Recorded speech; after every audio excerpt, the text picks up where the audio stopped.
My name is Celeste Bishop, and I'm 29 years old. 11 years ago, 3 days before my 18th birthday, my parents canceled my party. Because my older sister cried that it made her feel less special. I moved out that same night. 2 duffel bags, a coffee tin with $1,300 in it, and a phone call to the only adult who had ever paid me on time. What happened 1 year later at my grandmother's 80th birthday party, in the middle of a flower field I planted with my own hands, is the part of the story my family still won't say out loud. My sister stood in that field, looked at everything I had built, and came apart in front of 30 relatives. The fallout cracked our family straight down the middle, and it has never been put back together. But here's what none of them ever understood. I wasn't the one who shattered us. I just stopped holding the pieces. Welcome back to Calm Drama Stories, where women who were told to stay small finally tell the whole story, calmly, and all the way to the end. If you've ever been the one who was fine on her own, this one is for you. Drop a comment below and be sure to subscribe, because you'll want to be here when we get to that field. To explain the birthday, I have to explain the house. Our family ran like an emergency room. Whoever was bleeding loudest got everything. The money, the attention, both parents at once. And my sister Brianna was always bleeding loudest. I was 7 when I figured out the math. My second grade recital fell on the same night Brianna, then 10, had a stomachache that vanished by 9 o'clock. Nobody came to hear me sing. My mother explained it in the car, patient as a teller counting bills. Your sister needed us. You did wonderful, I'm sure. When I was 12, I saved for white sneakers with my own birthday money, and they became family shoes the week Brianna decided hers pinched. When teachers praised me, Mom repackaged it before it reached the dinner table. Quieter, smaller, something we didn't dwell on. Dwelling was reserved. I want to be fair here, because fairness is the whole point of this story. My parents never hit me. I was fed, clothed, driven to school. But in the Bishop house, fine wasn't a feeling. It was a job assignment. I was hired at 7 and never once got a day off. The one person who saw the arithmetic was my dad. He'd catch my eye across the wreckage of another ruined evening and wince, like a man watching weather he had no plans to come in from.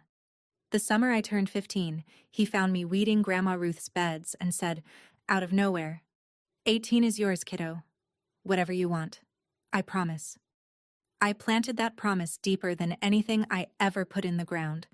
That was my mistake, and it took 3 years to sprout into the worst night of my life. You should understand my sister, because the story is not fair to her either. Just in a different way. Brianna was 21 that fall, 3 years older than me, and she had already enrolled in and abandoned 2 colleges. Each exit arrived the same way. A midnight phone call, a crisis, my mother mobilizing like the National Guard.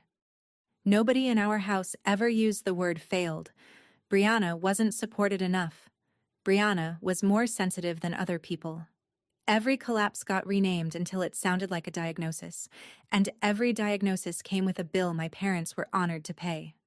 Here's the thing I understood only years later. They built her that way. From the crib, Brianna was told she was fragile. So fragile is what she became.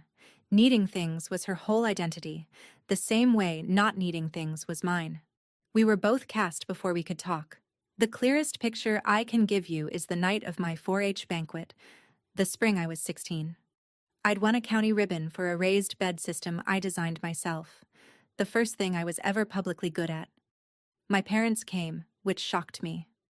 Then Brianna called from a parking lot, crying about a boyfriend, and dinner ended before the awards did. I rode home with my ribbon in my lap. In the kitchen, Brianna saw it and her face crumpled like I'd slapped her. Tonight was awful, she said, and you're standing there with a prize. It's supposed to be about me right now. She said it the way you'd cite a rule, because in our house, it was one. My mother made her tea. Nobody asked to see the ribbon. I pinned it inside my closet door, where things that were mine had to live. What saved me was dirt. At 14, I started weekends at Hollis Greenhouse on the edge of town, hauling flats and washing pots for June Hollis, who was 63, built like a fence post, and constitutionally incapable of flattery. June paid me in wages, eye rolls, and free advice, which is to say, she paid me more than anyone ever had. By 17, I could run her seed room alone. Every paycheck went into a savings account at First Hartwell Bank. $9,412 by that September. 3 years of Saturdays. One detail matters. I opened that account at 14, and the bank required an adult on it, so it was a joint account with my mother. At 17, I asked to open my own. The teller said I'd need a parent to co-sign until I turned 18. Mom smiled and said, "After your birthday, sweetheart, one thing at a time." Then she said it again in June, and again in August. I noticed. I want that on the record. I noticed. So I started skimming my own harvest, cashing small amounts, 20 here, 40 there, and folding the bills into an empty coffee tin I kept behind my winter boots. By September, the tin held $1,300. I told myself I was being paranoid, that mothers don't need watching like weather. Looking back, I wasn't being paranoid. I was being slow. The rest of the money sat where it sat, because a 17-year-old cannot outrank a co-signature, and because some part of me still believed the account was a shared garden instead of what it actually was, land in someone else's name, worked by me. The party I planned was not a party by most people's standards. Dinner in Grandma Ruth's backyard, string lights in the maple, a sheet cake from Hartwell Bakery, chocolate with cream filling, my name in yellow icing. 15 people, folding chairs, June invited and threatening to come. That was the whole dream. One evening, one table. Everybody's eyes pointed the same direction for once, and the direction was me. Dad had promised, and for 3 years I'd carried that promise around like a seed packet, checking the date. 18 was also a doorway. I'd been accepted into the state agricultural program for the spring term, and past it, blurry but real, was the only future I ever wanted. A cut flower farm with my own name on it. Grandma Ruth was the one who put that shape in my head. She grew dahlias behind her house on Maple Street, a dark crimson strain her family had kept going since the year my dad was born, petals so deep they looked like velvet drinking light. That August, she walked me down her rows, tapped a bloom, and said, "Flowers don't apologize for taking up a bed, Celeste. Notice that." I did. I noticed it the way you notice a door standing open. Then, 3 weeks before my birthday, Brianna announced her third program, a wellness and design semester in Columbus. Very exclusive, very urgent. It needed a deposit right away, she said, or her spot would go to someone whose family believed in them. I remember exactly where I was standing when she said it, because the kitchen went quiet in a way I'd been trained since childhood to read. Quiet, in our house, was the sound of money changing direction. Brianna lasted 11 days in Columbus. 4 days before my birthday, a Friday, she came home at 1 in the morning.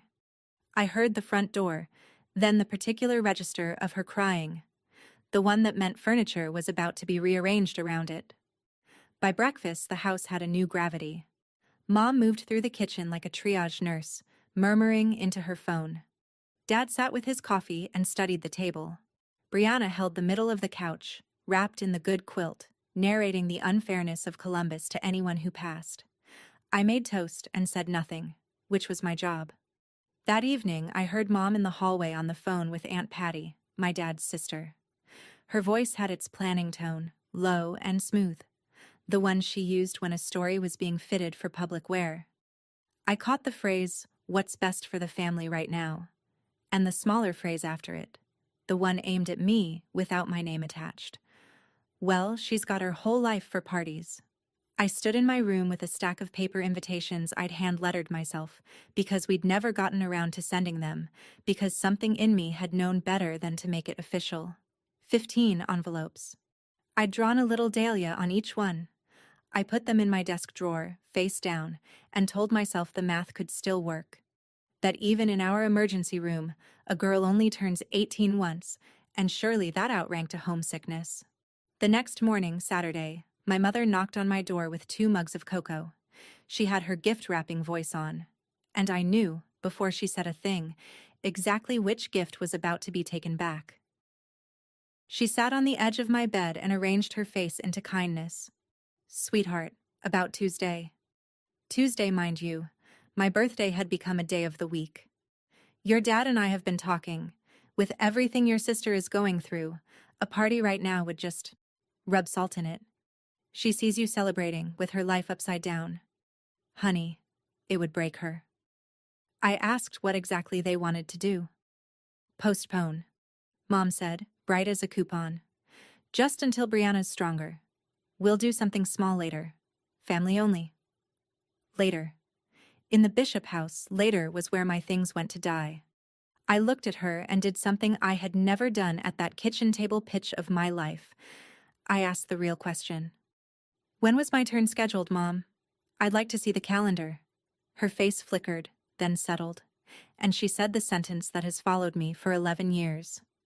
"Oh, Celeste, don't be dramatic. You've always been fine on your own." There it was. The family constitution, read aloud at last. Being fine was my contribution, the tax I paid so the household could balance. Behind her, my dad appeared in the doorway. And this is the part that stayed sharp longer than any of it. He looked at me, and he knew. 18 is yours, kiddo. I promise." He put one hand on the doorframe, opened his mouth, and then Brianna called from downstairs, wet and urgent, and the doorway was empty. 30 seconds, maybe less.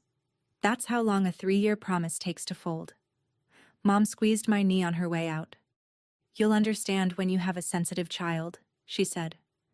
I sat very still after they left, listening to the house arrange itself around my sister 1 floor down. I didn't rage and I didn't beg, and if you've ever been the strong one, you know why. Practice. What I did was open my laptop and check the balance on a savings account.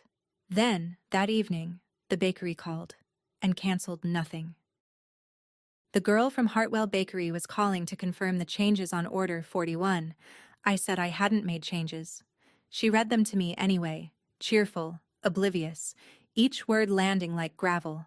Same cake, new pickup day, Saturday, new inscription. They'd kept my chocolate sheet cake, the one with cream filling that I had chosen in July, and had my name scraped off the ticket. It now read, "Welcome home, Brianna." There was going to be an encouragement dinner the following Saturday night, 4 days after my birthday would have passed uncelebrated. And the guest list, I'd learn later, overlapped mine almost exactly. Same aunts, same cousins, same folding chairs. My party hadn't been postponed. It had been harvested for parts. I thanked the bakery girl because none of it was her fault, and hung up, and stood in my room while something in my chest went very quiet and very level, like a field after the combine passes. People think decisions like mine are made in flames. Mine wasn't. It was made the way frost comes. Clear sky, no wind, everything simply done growing. I took my 2 duffel bags down from the closet shelf.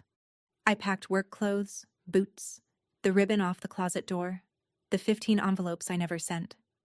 I dug the coffee tin out from behind my winter boots and counted it by touch.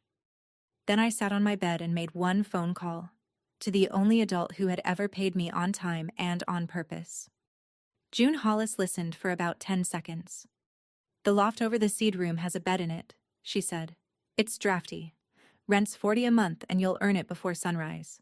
Come or don't." My birthday was still 3 days away. I didn't wait for it. I moved out that same night.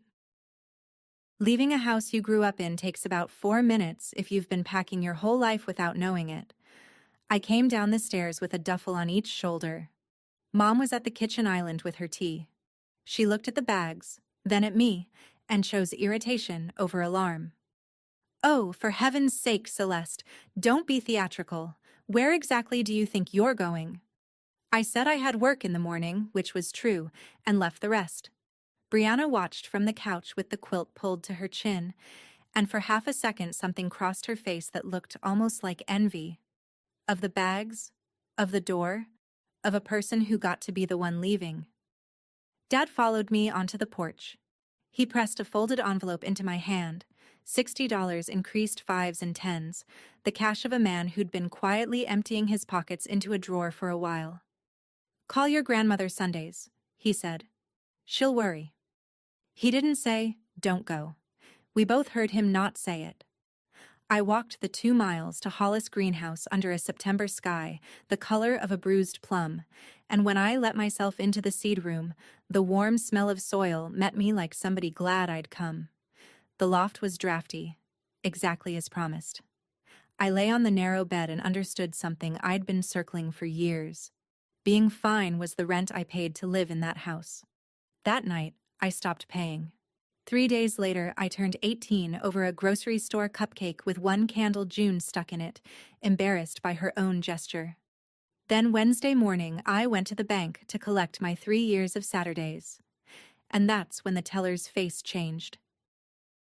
I'd come in to open my own account, finally, no cosigner needed, and slide my savings across the desk into it. The teller pulled up the joint account, and her smile did that thing bank smiles do when the screen disagrees with the customer. The balance was $912. $8,500 had been withdrawn 3 weeks earlier, right around the time Brianna's very exclusive Columbus program needed its deposit right away. Every stall made sense at once. After your birthday, sweetheart. One thing at a time. My mother hadn't been forgetting to co-sign my paperwork. She'd been keeping the gate open until she was done using the field. And here is the part I want every listener to sit with. It was completely legal. A joint account belongs to both names on it. She didn't steal a dime, as far as the law is concerned.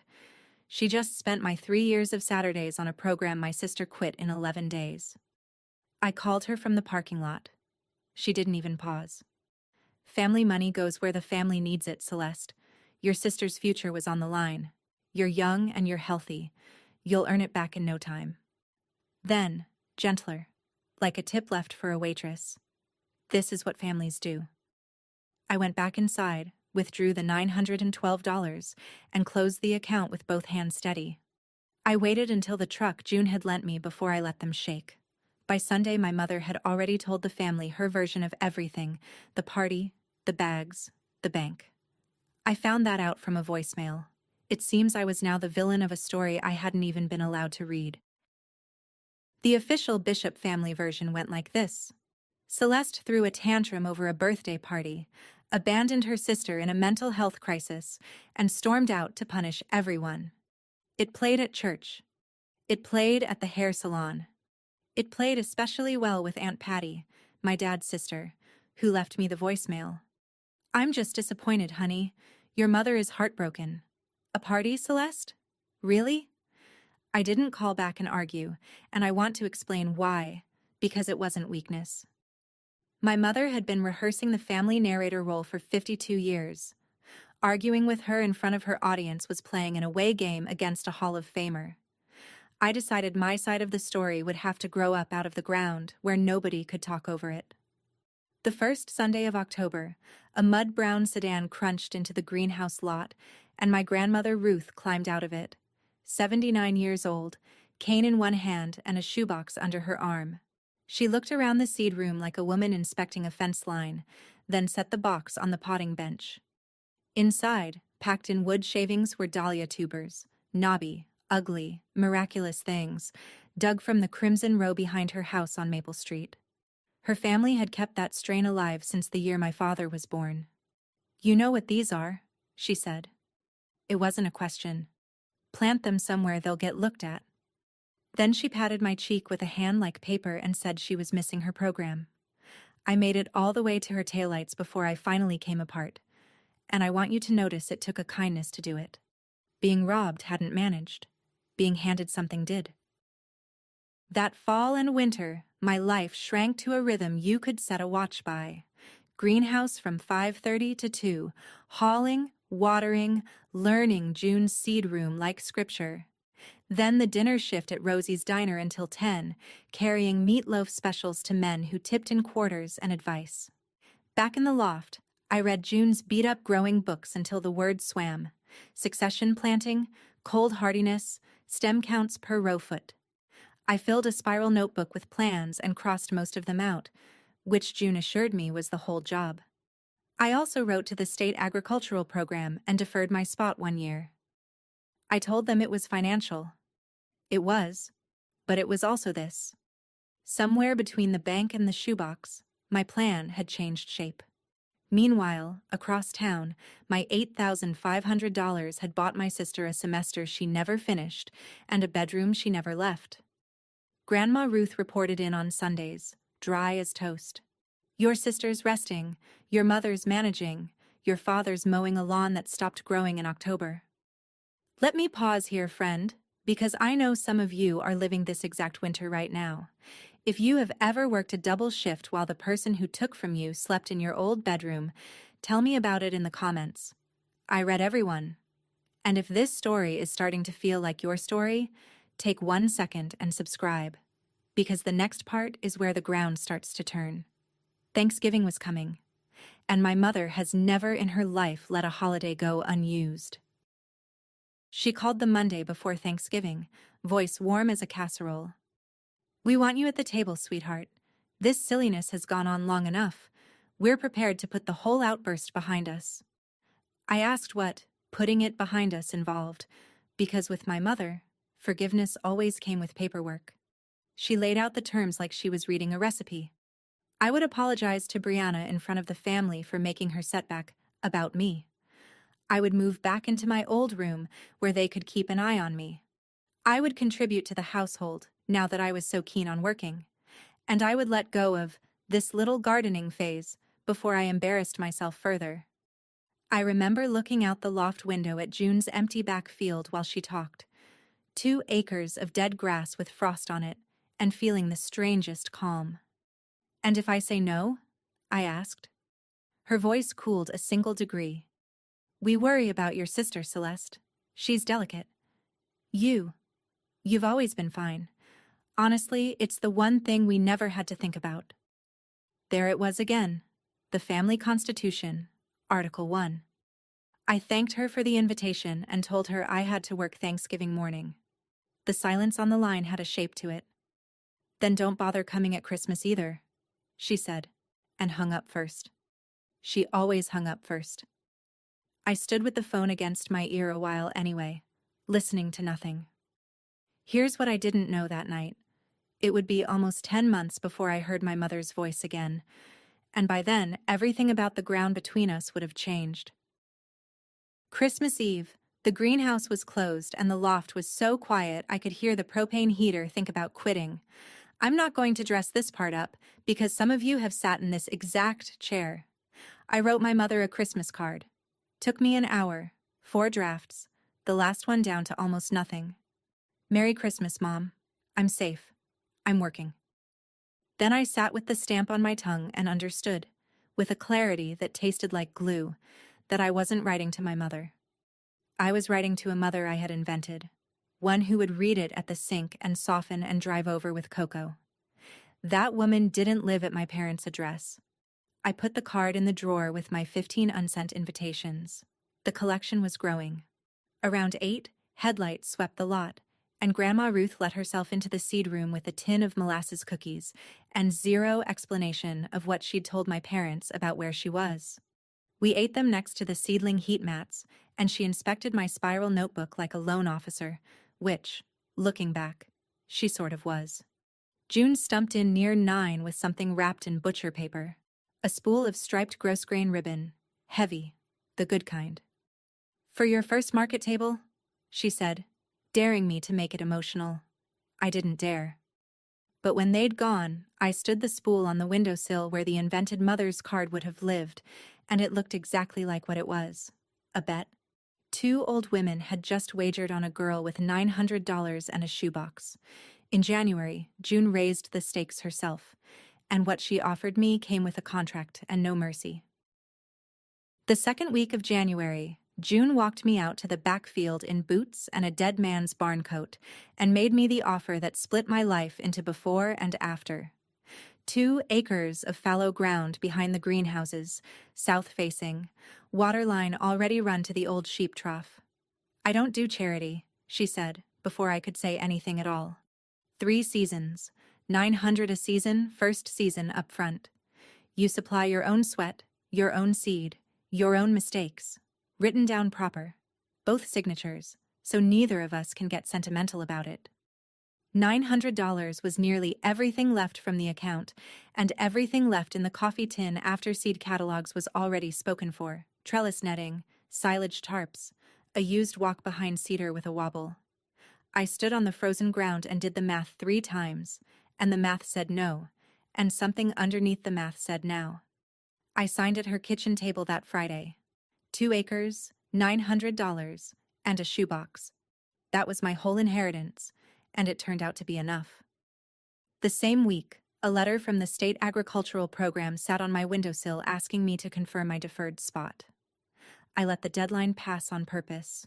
I want to be honest that it scared me worse than leaving home had. Leaving home, I'd had somewhere to walk to. This time, I was walking off the edge of my own map, 18 years old, no college, no family, no backup plan, on land I didn't own. But you cannot grow anything with 1 foot out of the field. That February, when the ground gave, I buried Grandma Ruth's crimson tubers in trays of damp shavings to wake them. And the first green nubs broke through on the exact morning the county paper would have called foolish. Mine. Spring made me pay for my confidence almost immediately.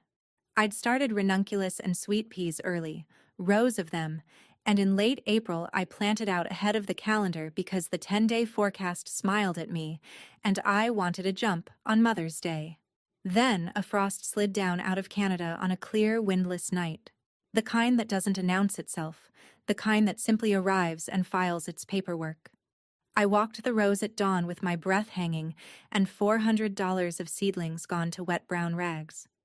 I'd known better, is the thing. June's books had told me. June had told me. I'd heard the warning and gambled anyway, because hope is a beautiful liar. I gave myself exactly 1 hour to feel sick about it, sitting on an overturned bucket at the end of the dead row. Then I got the notebook and wrote down the date, the low, and the lesson, because self-pity doesn't compost into anything, but records do. June came out around 7, surveyed the damage with her hands in her pockets, and delivered the eulogy. Frost isn't a verdict, girl. It's tuition. We replanted. I leaned harder on the tough things. Zinnias, cosmos, sunflowers, snapdragons under low tunnels. And I babied the dahlias in their trays like a maternity ward, because those weren't just plants. Those were the only heirloom anyone had ever handed me. By the last week of May, the field had gone from graph paper to green, rows straight enough that June grunted at them, which from June was a parade. And by the first Saturday of June, I had a problem I'd never once planned for in the spiral notebook. Buckets and buckets of flowers, cut, conditioned, gorgeous, and not one single place to sell them. Yet. The Hartwell Farmers Market rents you 8 feet of Saturday for $15. I took the space between a honey guy and a woman who sold goat soap, set up a borrowed card table, and dressed it with June's striped ribbon and a chalkboard I'd lettered at midnight. Mixed bouquets, $15. Zinnias like carnival glass, cosmos, snapdragons, blue bachelor's buttons. I'd wrapped 30 bouquets in craft paper and was quietly terrified of coming home with 29.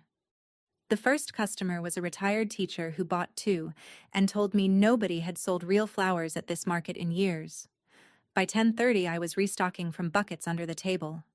By noon, I had sold clean out, $340 in a cigar box, most of it in 5s, and my cheeks aching from a shape they weren't used to holding.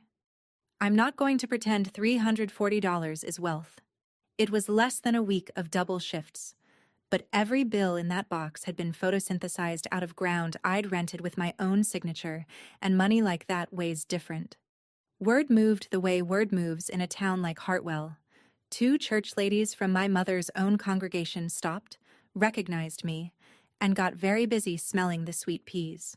And before the market even closed, my phone buzzed with a number I hadn't seen since Thanksgiving. 1 line. A market stall. Congratulations. That was the entire message, And if you've ever had a mother like mine, you heard the tone of it exactly. Congratulations pronounced the way you'd say, "Oh, honey." I read it twice, put the phone in the cash box with the fives, and sold the last 3 bouquets. I never did answer it. The field answered for me, all summer long.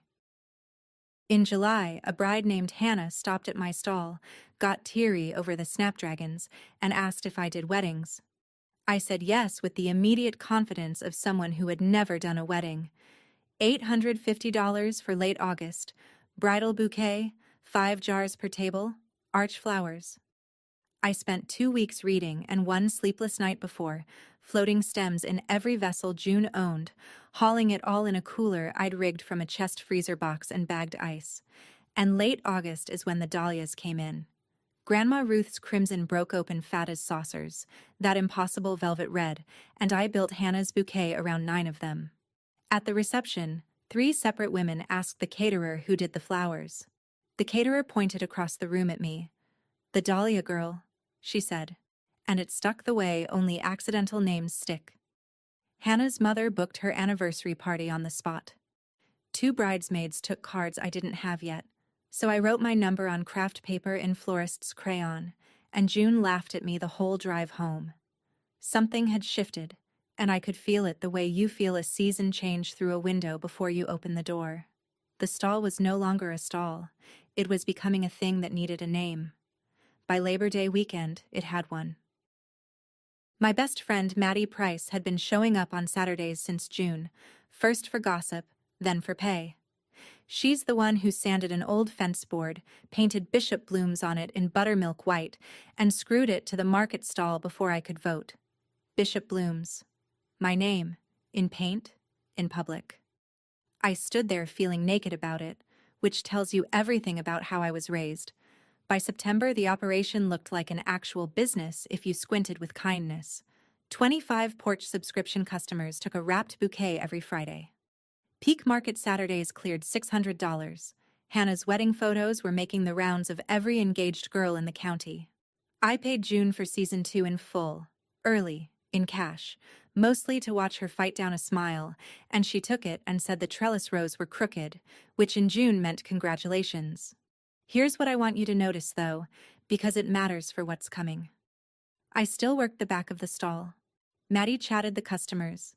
I kept my hat brim low and my hands busy. Some habits are load-bearing.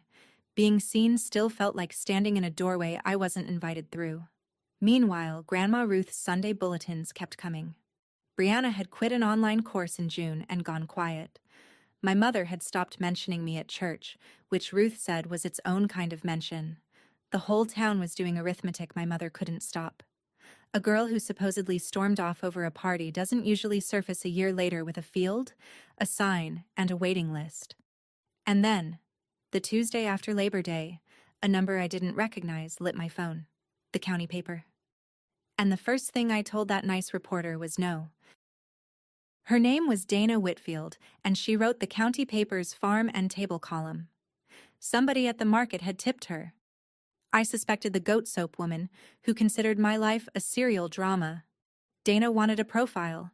Young grower, heirloom dahlias, the whole thing. And my mouth said, "Oh, no, thank you." Before my brain even sat up, the reflex of a girl trained from birth to hand the microphone down the table. I told June about it that evening, expecting agreement, because June regarded publicity the way she regarded aphids. Instead, she set her coffee down with a click. "Girl, for a year other people have been telling your story at every supper table in this county, and you handed them the pen because keeping your head down felt like good manners." She pushed the mug away. "You hide your face. They'll keep writing your story for you. That reporter's offering you the pen back. Take it." I called Dana back the next morning. She came Thursday with a photographer, walked my rows for 2 hours, and asked questions nobody in my family had ever asked me. Why dahlias? Why flowers at all? What the frost had taught me? What the sign meant? When the photographer looked for a backdrop, I did the bravest thing I'd done since a September night with 2 duffel bags. I didn't hide behind an armload of stems or put Maddie beside me. I stood alone, dead center in the crimson row, in my work apron, dirt on my knuckles, and looked straight into the lens. The story ran the following Thursday, front of the features section. By that Thursday noon, my mother had read it. By that Thursday night, so had every single person she'd ever handed her version to. The headline read, "The 18-year-old behind Bishop Bloom's. There was the field, the sign, the velvet red dahlias, and me, looking at the camera like a person entitled to be in a photograph." Dana had written it clean and warm, the greenhouse job at 14, the leased 2 acres, the frost, the wedding, the heirloom tubers from my grandmother. She never mentioned my parents at all, which read louder in Hartwell than anything she could have printed. The town did the math in one sitting. Women I'd never met joined the subscription list with notes like, "So proud of you, honey."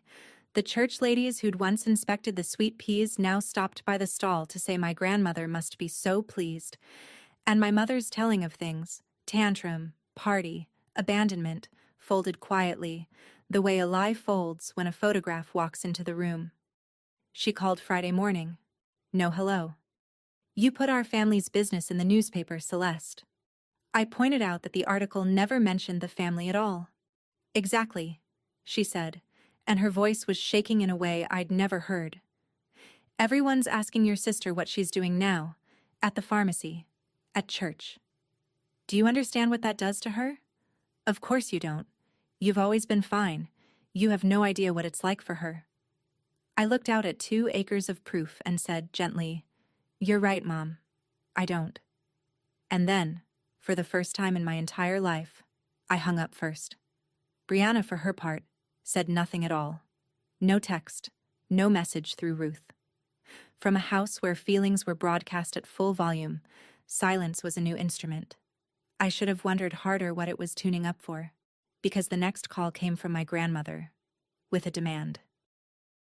Grandma Ruth turned 80 at the end of September, and she called me herself, which she did, roughly never, phones being in her view a fad. "They're planning my birthday," she said. "Patty wants the church hall. Your mother wants the house where she can manage things." A pause, and I could hear her smiling around her own idea. "I told them I've sat in both those rooms for 80 years. I want my party in your field, in the middle of something honest. I already told the whole family.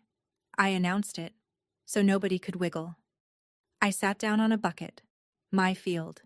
30-odd bishops and bishop-adjacent relatives, including 2 parents and 1 sister I had not laid eyes on in a year, standing in the middle of everything I'd built out of the wreckage they'd handed me. "Grandma," I said, "Mom will never come."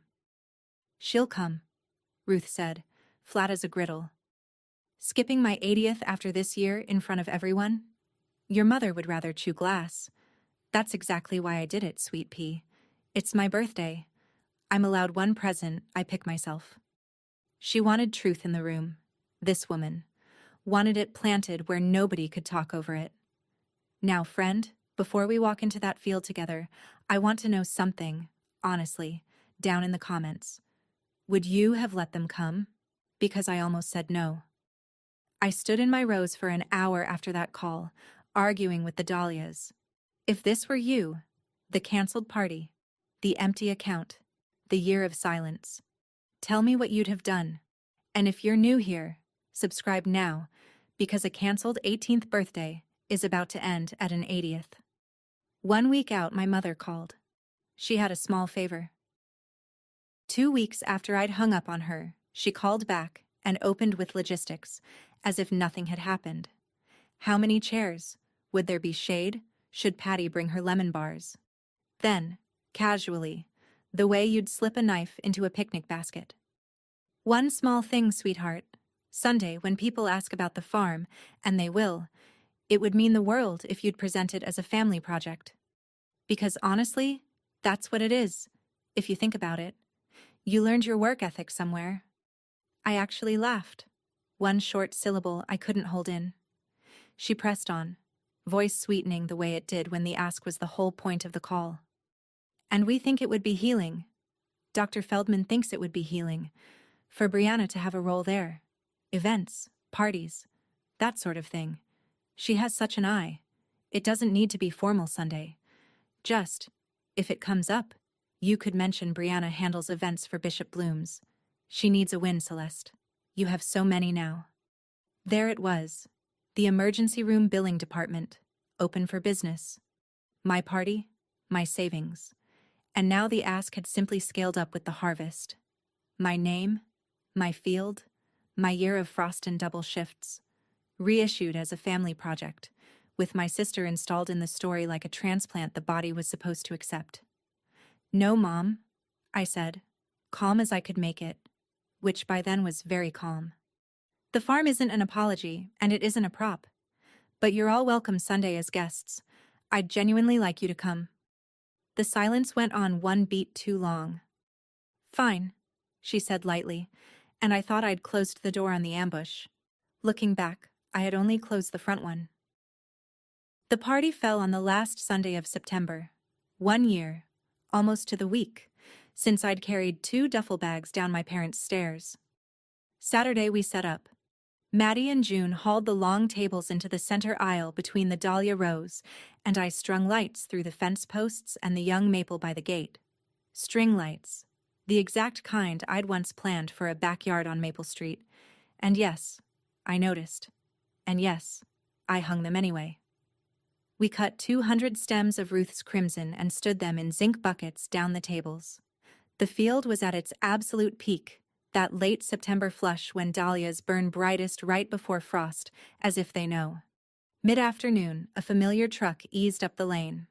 My father, alone, with 40 folding chairs from the church hall. We hadn't stood face to face in a year. He got out, looked down the rows for a long moment and said, "Ground drain's good here." That's a love letter, in my father's dialect. We set up chairs together for an hour, mostly quiet. Twice he stopped, straightened, half turned to me with his mouth already open, and both times folded whatever it was back up and put it away like the $60 in fives. At the gate, leaving, he tried again and got as far as, "Your grandmother's real proud." Then he drove off toward the house where my mother was, no doubt, ironing the outfits and the story both. Maddie found me watching the taillights. "Ready for tomorrow?" she asked. "No," I said. "Set out the coffee urn anyway." The next afternoon, 31 members of my family walked into my field. Every single one of them came, even her. Especially her. They came up the lane in a caravan of sensible sedans, and I watched 31 people meet my field for the first time. You could see it land on each face at the gate. The aunts going quiet mid-sentence, the cousins lifting their phones, Uncle Ray actually taking off his cap. Late September had dressed the place better than I ever could. 200 crimson dahlias down the long tables, the light going gold, the rows burning red out to the fence line. Grandma Ruth arrived like a head of state, took one slow lap of the center aisle on Patty's arm, and installed herself at the head table where she could supervise both the cake and the truth. My mother stepped out of the car in her navy church dress, and I'll give her this. She never once looked surprised. She toured the tables like a hostess, straightening a jar here, angling a bucket there, telling Aunt Carol, "Oh, we always knew Celeste had the gift. She gets it from my side. I grew things before the girls came along." Smooth as fondant, a year of tantrum and abandonment, repaved in one afternoon into we always knew. I let it go by. The field didn't need me to argue for it. Brianna came last, 40 minutes late, in a dress too formal for folding chairs, hair done like armor. She hugged Grandma Ruth for the photo, took a glass of lemonade she didn't drink, and then drifted the perimeter alone, reading my life like an audit. I watched her stop at the gate where Maddie's fence board sign hung, Bishop Bloom's, buttermilk white, and stand in front of it, very still, for longer than anyone stands in front of a sign. Patty appeared at my elbow with lemon bars and a look. "You okay?" she asked. And it was the first question she'd asked me in a year that wasn't an accusation. "Ask me at sundown," I said. Just before the toasts, I went to cut a few last stems for the cake table and found my mother standing alone at the far end of the crimson row, where the party noise thinned out to bees. She didn't hear me coming. She was touching one of the big saucer blooms with 2 fingers.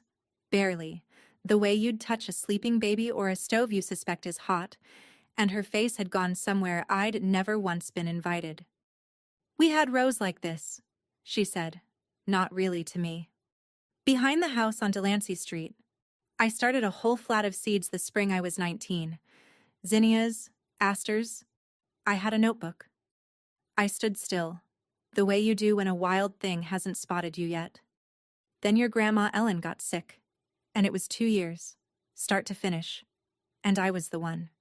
Denny couldn't handle hospitals, so it was me, every day, before work, and after. Her fingers left the pedal. He got the truck when she passed, you know.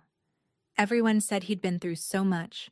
My flat of seeds dried up on the windowsill. Nobody watered it. Everybody was busy telling Denny how strong he was going to have to be. For the length of one breath, standing in the row my hands had made, I saw her whole. A girl with a notebook, milled through the same machine, 30 years before me. My throat undid itself. I almost said, "Mom, I know. That's the closest we ever came, and I mean in my entire life." Then she felt me there, and her spine reassembled, and the visitor left her face like a light switched off in a farmhouse window. "That's life, Celeste," she said briskly, already turning toward the tables. "The strong ones carry it. That's what love is." She walked back to the party. I stood in the row and let the bees have the silence, and then the spoon began to ring against the glass. Grandma Ruth stood without help, which she wanted noted, and raised her lemonade to the field. 80 years, she said, and I've had my birthdays in kitchens, church halls, and one memorable year, a hospital. This is the first one I ever had in the middle of something honest. She turned to the buckets of crimson on the tables. My mother grew this dahlia. I grew it the year Tommy was born, and every year after. And last fall, I gave the tubers to my granddaughter, because a flower like this needs hands that show up in frost, and I know showing up hands when I see them. She looked straight at me, and her chin was trembling, and her voice was not. It never had a proper name, that flower. So today I'm naming it, in front of witnesses, so it sticks. Ruth's Crimson, grown by Celeste Bishop, on Celeste Bishop's farm. This field is the most honest thing this family has grown in 30 years. The applause came warm and real, and 31 faces turned toward me, and for once in my life I stood in the light and did not check the exits.